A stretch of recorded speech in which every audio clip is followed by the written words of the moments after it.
ನಮಸ್ಕಾರ ವೀಕ್ಷಕರೇ, welcome to Padma's food to place. ಬರ್ರಿ ನಾವಿವತ್ತು ಬಾಳ್ಕ ಹೆಂಗೆ ಮಾಡೋದು ಅಂಥೇಳಿ ನೋಡ್ಕೊಂಡು ಬರೋಣ. ಇದು ಮಜ್ಜಿಗೆ ಮೆಣಸು ಅಲ್ರಿ, ಇದು ಬಾಳ್ಕ ಅಂತಾರೆ ಇದಕ್ಕೆ. ಇದ್ರೊಳಗೆ ನಾವು ಮಜ್ಜಿಗೆ ಹಾಕಿರೋದಿಲ್ಲ.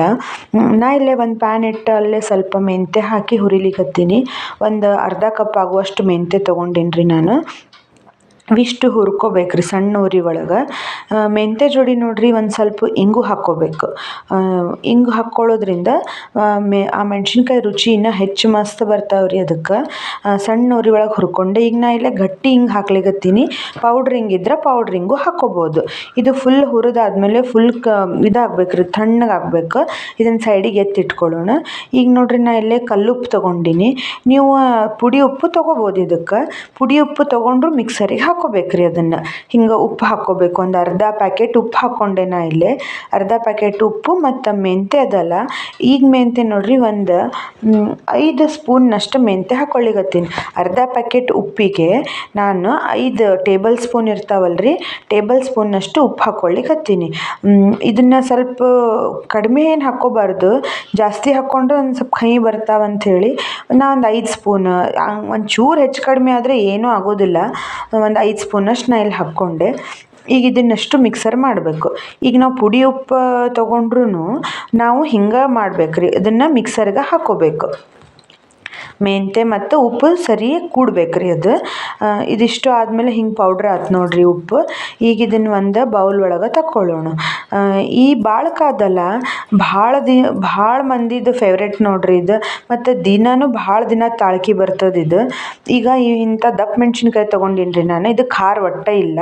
ತೊಗೊಂಡು ಅದನ್ನು ಹಿಂಗೆ ಇಳ್ಗೆ ಒಳಗೆ ಹಿಂಗೆ ಸೀಳ್ಬೇಕು ನೋಡ್ರಿ. ಅದನ್ನು ತುಂಬೇನೋ ತೆಗಿಬಾರ್ದು, ತುಂಬಿರಬೇಕು. ಆಮೇಲೆ ಅದೇನು ನಾವು ಉಪ್ಪಿಂದು ಮಿಕ್ಸ್ಚರ್ ಮಾಡಿ ಇಟ್ಕೊಂಡಿರ್ತೀವಲ್ರಿ, ಮೆಂತ್ಯ ಮತ್ತು ಉಪ್ಪು, ಅದನ್ನು ಹಿಂಗೆ ಮೆಣಸಿನ್ಕಾಯಿ ಒಳಗೆ ತುಂಬಿ ಎಕ್ಸ್ಟ್ರಾ ಇದ್ದದ್ದನ್ನು ಹಿಂಗೆ ಝಾಡಿಸಿ ತೆಗಿಬೇಕು.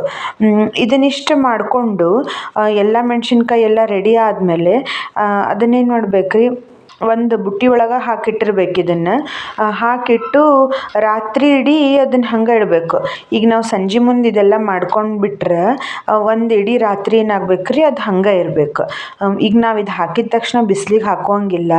ಇದನ್ನೇನು ಮಾಡಬೇಕು, ಒಂದು ರಾತ್ರಿ ನಾವು ಇಡಬೇಕ್ರಿ. ಅದನ್ನು ಒಂದು ರಾತ್ರಿ ಇಟ್ಟರೆ ಏನಾಗ್ತದೆ, ಅದು ಉಪ್ಪು ಚಲೋ ಉಣ್ತದೆ ರೀ. ಅದು ಮೆಣಸಿನ್ಕಾಯಿಗೆ ಉಪ್ಪು ಚಲೋ ಉಣ್ತದೆ. ಆಮೇಲೆ ಅದನ್ನು ಮರುದಿವ್ಸ ಬೆಳಿಗ್ಗೆ ತೊಗೊಂಡು ನಾವು ಬಿಸಿಲಿಗೆ ಹಾಕಬೇಕಾಗ್ತದೆ. ಈಗ ನೋಡ್ರಿ ಎಲ್ಲ ರೆಡಿ ಆದವು ಇವು ಮೆಣಸಿನ್ಕಾಯಿ. ಇವನ್ನ ನಾನು ಮುಚ್ಚಿಡ್ತೀನಿ. ಇವನ್ನ ಮುಚ್ಚಿಟ್ಟು ಮರನೇ ದಿವ್ಸ ನಾವು ಬೆಳಿಗ್ಗೆ ತೆಗೆದಾಗ ಅದ್ರೊಳಗೆ ಆ ಉಪ್ಪು, ಎಕ್ಸ್ಟ್ರಾ ಉಪ್ಪು ಏನಿರ್ತದಲ್ರಿ, ಅದೆಲ್ಲ ನೀರಾಗಿರ್ತದೆ ನೋಡ್ರಿ. ಹಿಂಗೆ ಎಕ್ಸ್ಟ್ರಾ ಉಪ್ಪು ರೀ ಇದು ಹೋಗ್ಬಿಡ್ತದೆ. ಇದನ್ನು ಸ್ವಲ್ಪ ನಾವು ಚಲೋ ಖಡಕ್ ಬಿಸಿಲಿಗೆ ಹಾಕ್ಬೇಕು. ಇದನ್ನು ಒಂದು 3-4 ದಿವಸ ನಾವು ಬಿಸಿಲಿಗೆ ಹಾಕಿಬಿಟ್ರೆ ಚಲೋ ಒಣಗ್ತದೆ ನೋಡ್ರಿ ಇದು.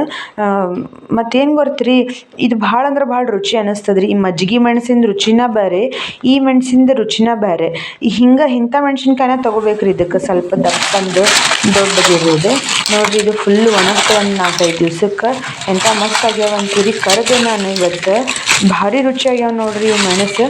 ನೀವು ಒಮ್ಮೆ ಮಾಡಿ ನೋಡ್ಕೊಳ್ರಿ. ನಿಮಗೆ ಹೆಂಗೆ ಅನ್ನಿಸ್ತು ಅಂಥೇಳಿ ನಮಗೆ ತಿಳಿಸ್ರಿ ವೀಕ್ಷಕರೇ. ನಮಸ್ಕಾರ. ನೋಡ್ರಿ ಮೆಣಸಿನ್ಕಾಯಿ ಕರೆದದ್ದು ಎಷ್ಟು ಚಂದ ಕಲರ್ ಬಂದದ್ದು ನೋಡ್ರಿ. ಸಾರು ಅನ್ನ, ಮೊಸರು ಅನ್ನದ ಜೊತೆ ಭಾರಿ ರುಚಿ ಅನ್ನಿಸ್ತದ್ರಿ ಇದು ಮೆಣಸಿನ್ಕಾಯಿ. ನಮಸ್ಕಾರ ವೀಕ್ಷಕರೇ.